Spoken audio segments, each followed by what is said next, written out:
Bismillahirrahmanirrahim. Assalamualaikum warahmatullahi wabarakatuh. Halo, apa kabar teman-teman semuanya? Semoga kalian senantiasa dalam keadaan sehat semuanya.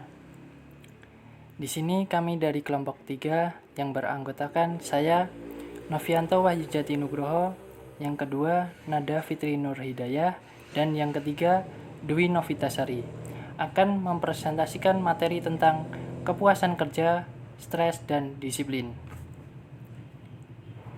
Oke, langsung saja pada subbab yang pertama, yaitu kepuasan kerja. Kepuasan kerja atau job satisfaction adalah keadaan emosional yang menyenangkan atau tidak menyenangkan bagi para karyawan dalam memandang pekerjaan mereka. Kepuasan kerja mencerminkan perasaan seseorang terhadap pekerjaannya.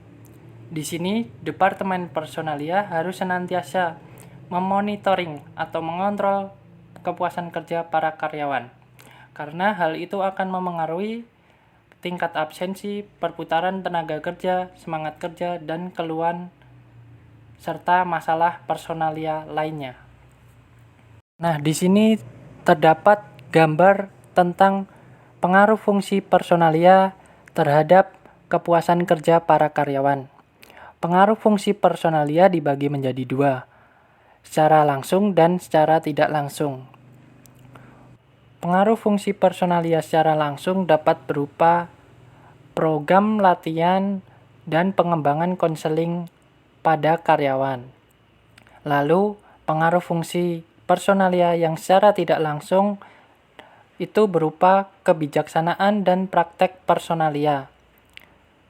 Nah, kebijakan dan kegiatan praktek personalia tersebut akan mempunyai dampak pada iklim organisasi. Iklim organisasi tersebut akan memberikan suatu lingkungan pekerjaan yang menyenangkan atau tidak menyenangkan bagi orang-orang yang ada di dalam organisasi tersebut, yang akan mempengaruhi kepuasan kerja para karyawan. Kemudian lanjut pada fungsi kepuasan kerja. Kepuasan kerja mempunyai fungsi sebagai berikut. Yang pertama, untuk meningkatkan disiplin karyawan dalam menjalankan tugasnya. Yang kedua, untuk meningkatkan semangat kerja karyawan dan loyalitas karyawan terhadap perusahaan. Yang ketiga, untuk meningkatkan produktivitas karyawan. Yang keempat, untuk menurunkan tingkat absensi karyawan. Yang kelima, untuk aktualisasi diri seorang karyawan. Yang keenam, untuk menciptakan keadaan positif di dalam lingkungan kerja atau perusahaan. Di sini terdapat gambar tentang hubungan antara prestasi kerja dan kepuasan kerja. Kepuasan kerja sangatlah berperan penting dalam kemampuan perusahaan untuk menarik atau memelihara para karyawan yang berkualitas. Karyawan yang memperoleh kepuasan kerja akan mempunyai kehadiran perputaran yang baik, kurang aktif dalam serikat pekerjaan, dan terkadang prestasi kerjanya akan lebih baik daripada karyawan yang tidak memperoleh kepuasan kerja. Namun sebaliknya, apabila karyawan yang tidak memperoleh kepuasan kerja, maka konsekuensi yang harus diterima atau yang harus dihadapi oleh perusahaan tersebut adalah kemangkiran, kelambanan, perputaran kerja yang tidak baik, pengunduran diri lebih awal, aktif dalam serikat pekerjaan, dan terganggunya kesehatan fisik dan mental para karyawan tersebut. Kemudian lanjut pada kepuasan kerja, perputaran, dan absensi. Kepuasan kerja sangat mempengaruhi tingkat perputaran karyawan dan absensi. Kepuasan kerja yang rendah biasanya akan mengakibatkan perputaran karyawan yang lebih tinggi. Nah, perputaran kerja yang lebih tinggi tersebut akan mengakibatkan karyawan mudah meninggalkan perusahaan atau resign dari perusahaan tersebut. Para karyawan yang kurang mendapatkan kepuasan kerja juga cenderung lebih sering absen. para karyawan tersebut akan lebih sering absen dengan berbagai alasannya. Selanjutnya, kepuasan kerja, umur, dan jenjang pekerjaan. Kepuasan kerja yang tinggi dipengaruhi oleh umur. Semakin tua umur karyawan tersebut, maka mereka cenderung lebih terpuaskan dengan pekerjaan-pekerjaan mereka. Pengharapan-pengharapan yang lebih rendah dan penyesuaian-penyesuaian yang lebih baik terhadap situasi kerja karena mereka lebih berpengalaman daripada para karyawan yang lebih muda. Di lain pihak, para karyawan yang lebih muda cenderung kurang terpuaskan karena mereka mempunyai pengharapan yang lebih tinggi, kurang penyesuaian, dan kurangnya pengalaman mereka dalam bekerja. Lalu, kepuasan kerja juga dipengaruhi oleh jenjang pekerjaan. Seseorang yang mempunyai jenjang pekerjaan yang lebih tinggi akan lebih mendapatkan kepuasan kerja. Mereka biasanya memperoleh kompensasi yang lebih baik dan kondisi kerja yang lebih nyaman. Dalam prakteknya, para karyawan yang terampil juga cenderung memperoleh kepuasan kerja yang lebih besar daripada para karyawan yang tidak terampil. Selanjutnya, besar organisasi dan kepuasan kerja. Semakin besar sebuah organisasi, maka kepuasan kerja cenderung lebih menurun secara moderat, kecuali manajemen mengambil tindakan yang korektif. Tanpa tindakan yang korektif tersebut, maka akan mengakibatkan partisipasi, komunikasi, dan koordinasi kurang lancar di dalam organisasi yang besar tersebut. Karena ada hubungan antara besar organisasi dan kepuasan kerja, fungsi personalia akan menghadapi kesulitan yang lebih berat untuk mempertahankan kepuasan kerja para karyawan. Pengertian stres. Stres adalah suatu kondisi ketegangan yang mempengaruhi emosi, proses berpikir, dan kondisi seseorang, di mana stres yang terlalu besar dapat mengancam kemampuan seseorang untuk menghadapi lingkungan.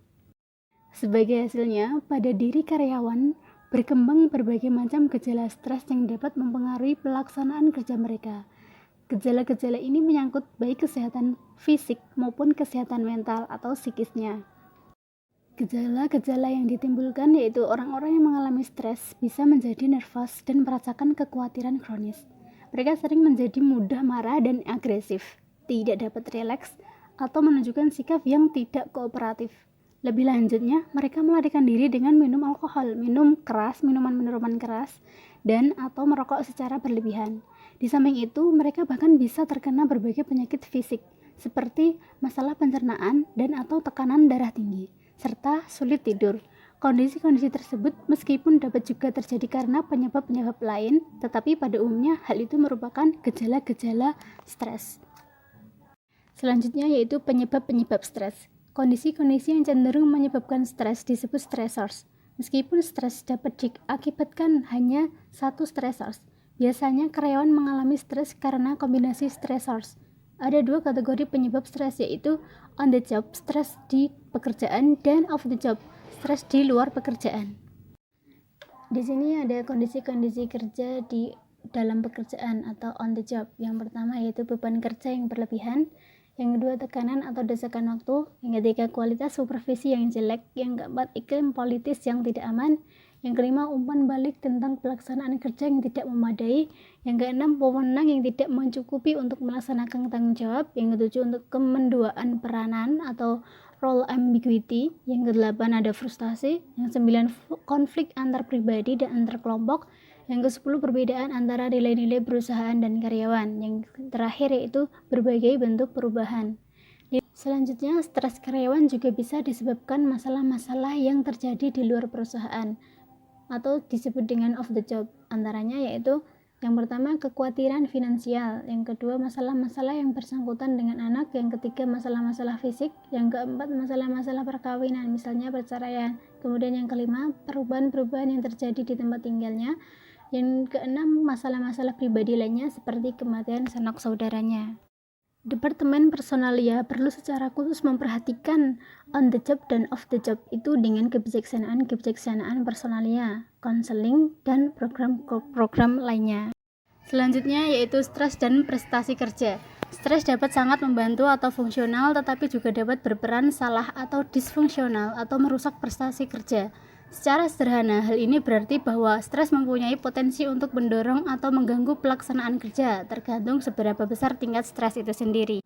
Gambar 10.5 menyajikan model stres prestasi kerja yang menunjukkan hubungan antara stres dan prestasi kerja.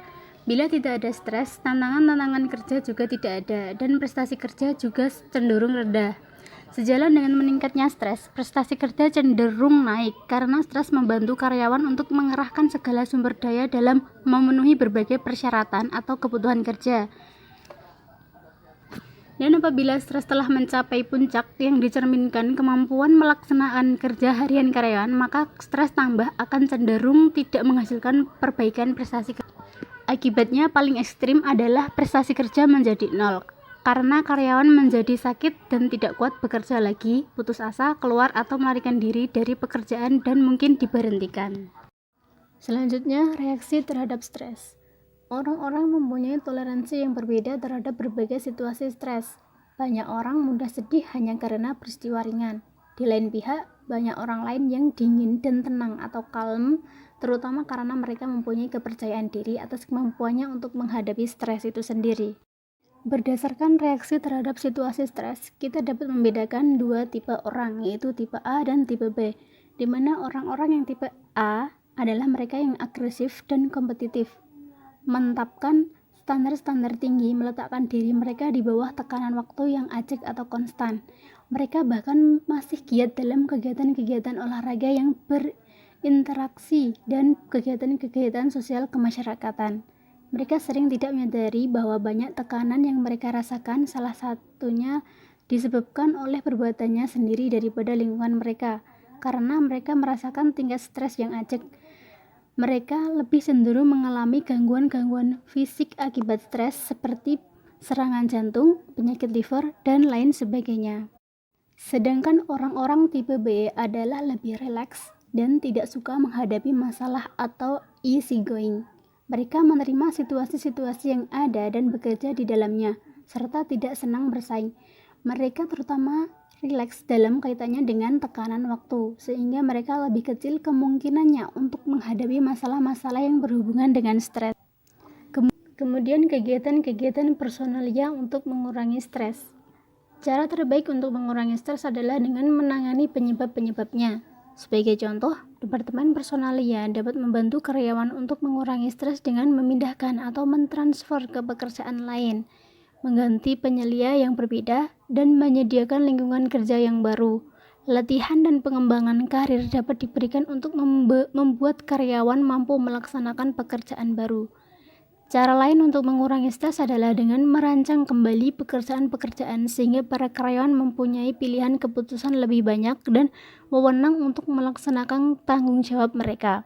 Desain pekerjaan juga dapat mengurangi kelebihan beban kerja, tekanan waktu, dan kemenduaan peranan. Selanjutnya, komunikasi dapat diperbagi untuk memberikan umpan balik pelaksanaan kerja dan partisipasi dapat ditingkatkan. Selanjutnya, mengenai disiplin. Disiplin menurut T. Hani Handoko adalah kegiatan manajemen untuk menjalankan standar-standar organisasional. Jadi, dapat ditarik kesimpulan bahwa disiplin merupakan hal yang sangat penting dan menjadi tolak ukur apakah standar yang ditetapkan oleh perusahaan telah dilaksanakan dengan baik atau belum. Tanpa adanya disiplin, maka sulit bagi perusahaan untuk mencapai hasil yang optimal. Seorang manajer dikatakan efektif dalam kepemimpinannya dilihat dari bawahannya yang berdisiplin dengan baik.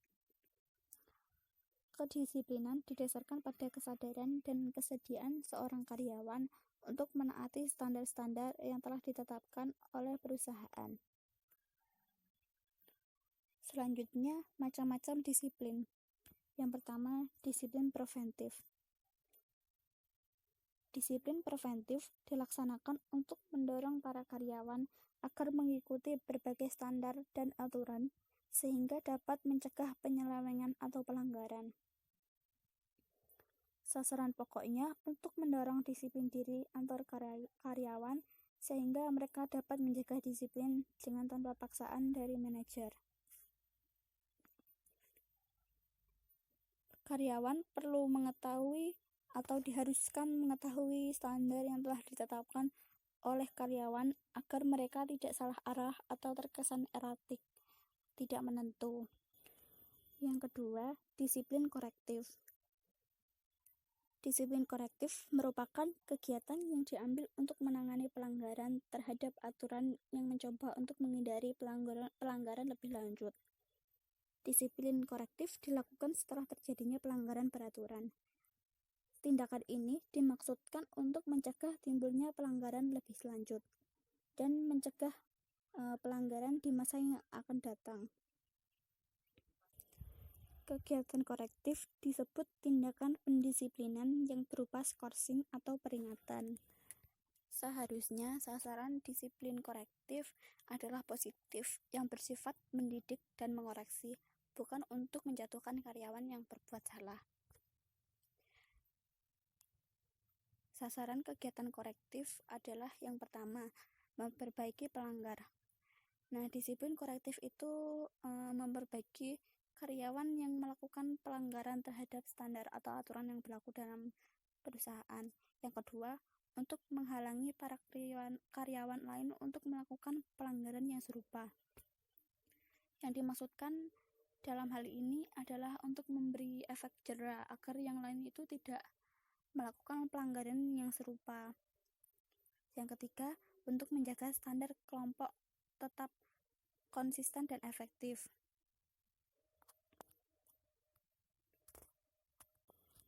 Yang selanjutnya adalah aturan kompor panas.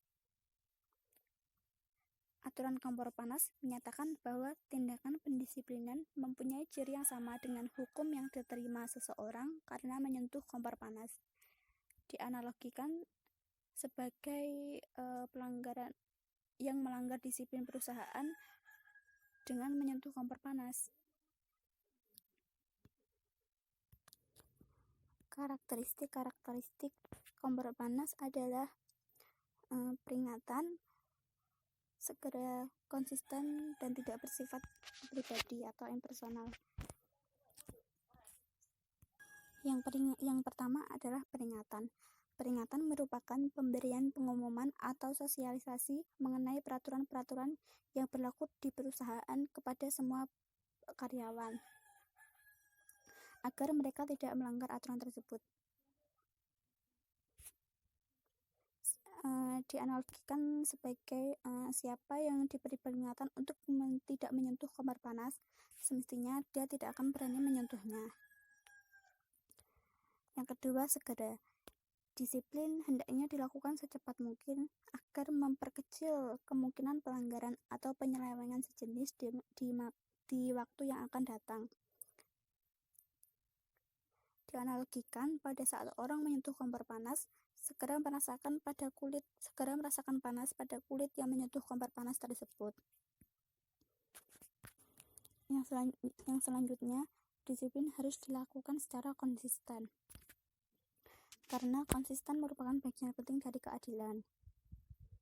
Jadi jika ada karyawan, misalnya karyawan A dan B melakukan suatu pelanggaran atau kesalahan yang sama, maka hendaknya mereka diberi hukuman yang sama pula. Jadi tidak berat sebelah atau tidak pandang bulu atas apa kesalahan yang mereka perbuat.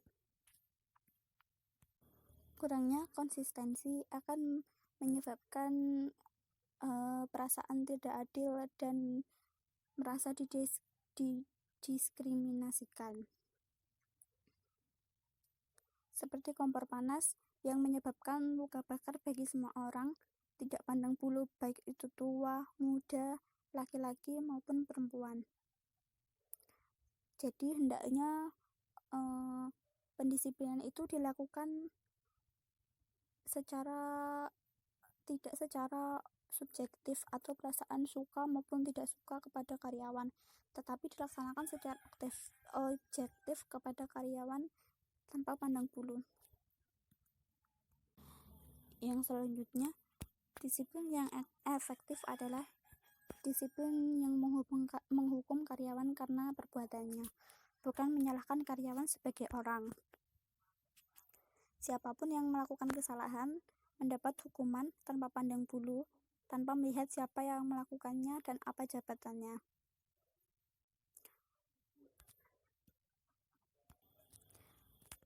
Yang terakhir, disiplin progresif. Disiplin progresif berarti memberikan hukuman yang lebih berat terhadap pelanggaran yang berulang-ulang. Tujuannya adalah untuk memberikan kesempatan kepada karyawan untuk mengambil keputusan korektif sebelum hukuman-hukuman yang lebih serius dilakukan. Disiplin progresif memungkinkan manajemen untuk membantu karyawan untuk memperbaiki kesalahannya. Contoh disiplin progresif secara ringkas. Yang pertama, teguran secara lisan oleh penyelia. Yang kedua, teguran tertulis dengan catatan dalam file penyelia. Yang ketiga, skorsing dari pekerjaan 1-3 hari. Yang keempat, skorsing selama 1 minggu atau lebih lama. Yang kelima, diturunkan pangkatnya atau demosi. Yang terakhir, dipecat. Mungkin itu yang dapat kami presentasikan dari kelompok kami. Apabila ada kekurangan, mohon dimaafkan. Tetap semangat teman-teman, dan semoga senantiasa diberi kesehatan oleh Allah Subhanahu wa Ta'ala. Sekian dan terima kasih. Wassalamualaikum warahmatullahi wabarakatuh.